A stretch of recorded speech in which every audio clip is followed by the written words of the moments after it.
Bismillahirrahmanirrahim. Assalamualaikum warahmatullahi wabarakatuh. Waalaikumsalam. Alhamdulillahilladzi ba'atsa bina Muhammadan khataman nabiyyin wal mursalin. Asyhadu an la ilaha illallah wahdahu la syarikalah wa asyhadu anna Muhammadan abduhu wa rasuluh sallallahu alaihi wasallam la nabiyya ba'da amma ba'd. Wa qala Allah ta'ala fil Qur'anil Karim A'udzu billahi minasy syaithanir rajim. Bismillahirrahmanirrahim. Kaifa takfuruna billah wa kuntum amwatan fa ahyaakum tsumma yumitukum tsumma ilaihi turja'un. Surah Al-Azim, Quran surah ke-2, surat atau ayat yang ke-28. Kembali kita bersyukur pada Allah. Alhamdulillah, malam ini kita masih bisa bersama-sama pada malam yang ke-28. Iya kok? Malam ke-28. Alhamdulillah sudah tuntas puasa 27 hari. Mudah-mudahan ibadah puasa kita diterima oleh Allah Subhanahu wa taala. Amin. Ya rabbal alamin. Bapak Ibu, malam hari ini kami hadir menggantikan Ustaz Haji Buya Sosafat karena beliau malam ini adalah agenda tim Safari Ramadan. Dia bukannya Ustaz Sosafat, Bapak Ibu. Ambo bernama Ustaz Hendra Malinsati MAG. Bapak Ibu jemaah yang dirahmati Allah Subhanahu wa taala, kita berselawat kepada Nabi Muhammad sallallahu alaihi wasallam. Allahumma shalli ala Muhammad wa ala ali Muhammad. Bapak Ibu yang sama-sama kita hormati pengurus masjid atau surau Darul Jannah, yang sama-sama kita hormati bapak-bapak, ibu-ibu, alim ulama, cabit pandai, sudah pedang dalam nagari, kapai sampai bertanyo, kepulang sampai kabaganto, seluruh kaum muslimin, kaum muslimat jemaah tauhid rahimahullah.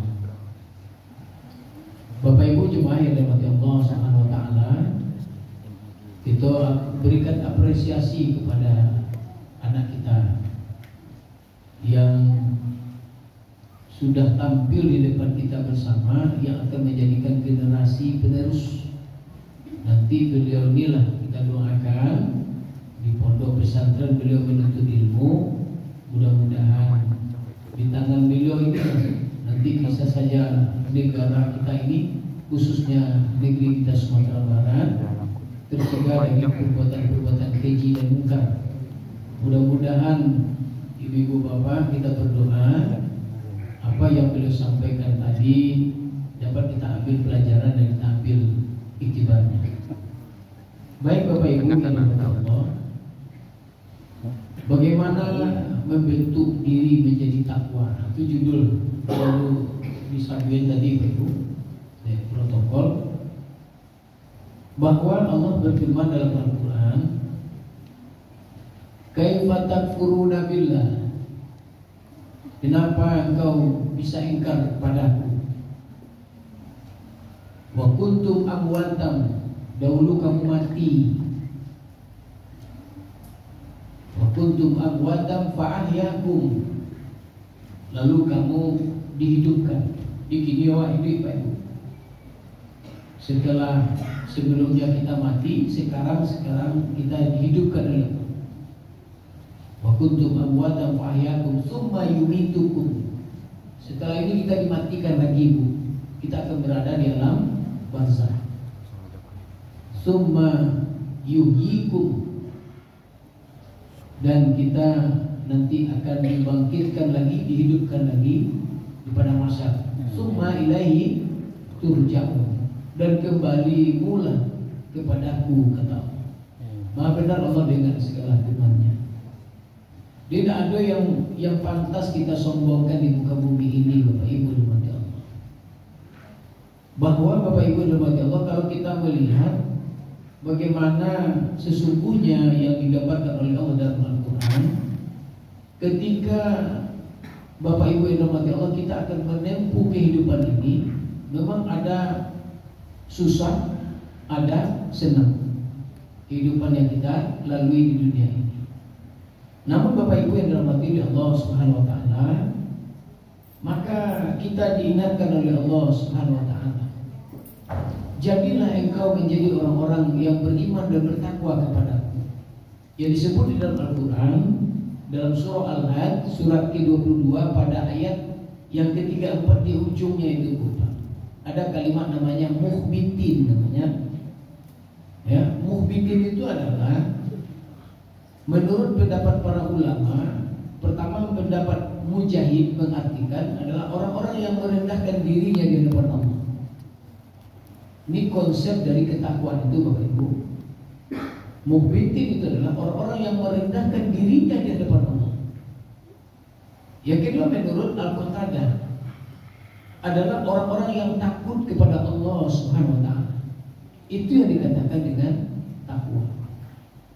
Maka Bapak Ibu yang dirahmati Allah, kita lanjutkan di ayat berikutnya, di ayat 35. Alladzina idza dzukirallahu wajilat qulubuhum. Itu ciri-ciri orang-orang yang takut kepada Allah itu, ciri-ciri orang yang bertakwa itu dalam surah Al-Had surat ke-22 pada ayat 35 itu. Alladzina idza dzukirallahu wajilat qulubuhum. Orang-orang yang apabila disebut ya nama Allah gemetar hatinya. Jadi Ibu Bapak, apabila kita menyebut nama Allah atau apabila kita dihadirkan, apakah firman Allah itu ada dua, firman Allah kauniyah dan firman Allah kauliyah. Firman Allah berupa alam semesta, firman Allah berupa Al-Quran. Di orang-orang yang senantiasa dia mau mempelajari firman Allah itu, baik melalui alam semesta maupun melalui firman Allah Al-Quran. Makanya Ibu Bapak, di dalam surah As-Surah itu, surat ke-42 pada ayat 52 itu Bapak Ibu, dan dilanjut dengan surah As-Sajdah surat yang ke-32 pada ayat 9, dan surah Ar-Rahman pada ayat 2 dan 3. Itu nyambung dan korelasi ayat itu Bapak Ibu, mengatakan bahwa Bapak Ibu yang dirahmati Allah, orang tanpa dia sinari dirinya dengan Al-Quran, orang yang tanpa dia masukkan dirinya dengan Al-Quran, sehingga Bapak Ibu yang dirahmati Allah, ibaratnya seperti tubuh tanpa ruh. Bapak Ibu yang dirahmati Allah, ya, orang yang tidak ada di dirinya Al-Quran sama ibaratnya seperti tubuh tanpa ruh. Nah begitu juga Bapak Ibu, kalau tidak ada di diri aku Al-Quran kodong, nah sama waktu Quran itu ilah mati. Nah maka Bapak Ibu jemaah yang dirahmati Allah Subhanahu wa taala, nah ini yang dikatakan apabila disebut nama Allah gemetar hatinya. Mudah-mudahan ibu bapak yang dirahmati Allah, ya, dengan kata muhbitin ini kita munculkan rasa takut kita kepada Allah, kita tumbuhkan senantiasa merendahkan diri kita di hadapan Allah Subhanahu wa taala. Nah ketika Bapak Ibu dimudahkan oleh Allah, ibu bapak ketika ibu bapak baca Al-Quran, ya, dimudahkan diri Bapak Ibu semua membuka baca Al-Quran, lalu membacanya setiap hari, lalu ia tadaburi, lalu ia amalkan, berarti Bapak Ibu dalam bimbingan Allah Subhanahu wa taala. Satu. Yang kedua Bapak Ibu yang dirahmati Allah, ketika Bapak Ibu dimudahkan untuk bangun di penghujung malam, ketika Bapak Ibu yang diabadikan dalam Al-Quran, fatahajjad bihi nafilatan lak. Ya, orang-orang yang mendirikan sholat malam, sholat tahajud, kan di ujung ayat itu maqam mahmuda, Allah tempatkan di tempat yang paling mulia. Marah hebatnya Bapak Ibu, janji Allah. Nah ada lagi waktu yang lebih dahsyat lagi Bu, Pak, yang diabadikan dalam surah Az-Zariyat. Ada kalimatnya seperti ini, wabil ashari hum yastaghfirun. Di penghujung malam, di waktu yang singkat, namanya waktu sahar, waktu yang pendek. Nah di waktu itu hum yastaghfiru, mereka minta ampun kepada Allah. Itu tidak semua orang yang mengetahui Bapak Ibu. Kalimat istighfar banyak yang mengetahui, tetapi tidak semua orang yang melakukan kalimat istighfar di penghujung malam itu, yang disebut dengan sahar, menjelang azan dikumandangkan, azan subuh. Nah Bapak Ibu, siapa yang minta ampun kepada Allah menjelang 10 menit atau 5 menit atau 100 kali membaca kalimat istighfar, Bapak Ibu yang dirahmati Allah, yang didapatkan adalah Bapak Ibu nanti akan berseri-seri dan wajahnya itu nanti akan bahagia menatap wajah Allah. Itu janji Allah, Pak. Di wajah kita nanti berseri-seri, ya, berbahagia menatap Allah Azza wa Jalla. Maka Bapak Ibu jemaah yang dirahmati Allah, begitu besar dahsyatnya kita minta ampun kepada Allah. Maka Bapak Ibu yang dirahmati Allah, itu yang pertama. Apabila disebut nama Allah, gemetar hatinya. Ini ciri-ciri dari orang yang takut kepada Allah itu, atau ciri-ciri orang yang bertakwa. Yang kedua adalah wasabirina ala ma asabahum. Ya. Kata Allah dalam surah Al-Hajj pada ayat 22 ini Bapak Ibu, orang-orang yang sabar atas apa yang menimpa mereka. Nah, ini korelasi dengan ayat surah Al-Imran surat ke-3 pada ayat 17 itu. Calon-calon penghuni surga itu, as-sabirina was-sadiqina wal-qanitina wa munfiqina was-stabirina bil ashar. Itu janji Allah, Bapak Ibu. Ibu yang minta ampun di penghujung malam itu dijanjikan calon-calon penghuni surga itu. Makanya korelasi dengan ayat as-sabirina, orang-orang yang sabar. Yang sabar itu Bapak Ibu, sabar itu ada 3. Sabar dalam beribadah kepada Allah. Yang kedua sabar dalam menolak kezaliman. Yang ketiga adalah sabar dalam ujian dan cobaan. Ibu Bapak, menjalankan kehidupan ini sabar kita, maka Bapak Ibu yang dirahmati oleh Allah Subhanahu wa taala, jaminannya surga yang sudah dijanjikan untuk kita bagi orang-orang yang sabar itu. Maka Bapak Ibu jemaah yang dirahmati Allah, bentuklah dan jadikanlah diri kita menjadi orang-orang yang sabar. Sabar itu salah satu adalah orang-orang yang termasuk takut kepada Allah. Ketiga, wal muqimis shalah. Orang-orang yang takut kepada Allah, orang-orang yang bertakwa itu adalah mendirikan salat. Nah, Bapak Ibu yang dirahmati Allah, balik kepada Al-Qur'an surah Al-Ankabut surat ke-29 pada ayat 45. Utlu ma uhiya ilaika minal kitabi wa aqimis shalah inna sholata tanha 'anil fahsya'i wal munkar wa la dzikrullahi akbar wallahu ya'lamu ma tasna'un. Jelas dalam ayat itu. Dalam tafsir, kalau kita terjemahkan, sholat itu mencegah perbuatan keji dan mungkar. Sholat itu ibadah yang paling tinggi nilainya dibandingkan dengan ibadah-ibadah lain. Di banyak ibadah, sholat itu paling tinggi nilainya dibandingkan dengan ibadah lain. Nah, apa yang perlu kita pahami? Maka kita tingkatkan kualitas dari ibadah kita, sehingga ibadah sholat itu ngaruh. Dalam tafsir Al-Marwazi, tafsir Al-Misbah menjelaskan ada nilai-nilai dari sujud ruku yang akan ada untuk Pak Bu. Yang pertama adalah terbentuknya menjadi orang sabar, yang kedua disiplin, yang ketiga tenang, yang keempat khusyuk. Itu hasil tesis S2 anak UIN, Bu. Ampe nilai ibadah sujud ruku yang akan ada untuk sesungguhnya nawak dapean. Terbentuk Bapak Ibu dari ibadah sholat yang Bapak Ibu kerjakan dengan kualitas Bapak Ibu kejar itu nilai-nilainya, sehingga terbentuklah adalah jiwa waktu menjadi sabar. Kalau alunjur sabar Bapak Ibu, maka ciptakan. Yang kedua, disiplin. Kalau tidak disiplin kita ciptakan. Disiplin itu bukan dikerja saja Bapak Ibu. Seluruh apa aktivitas kita disiplin terbentuk. Yang ketiga adalah tenang. Ketenangan dari kehidupan-kehidupan yang kita lewati ini, yang wajar itu dapat ketenangan, kebahagiaan tersendiri.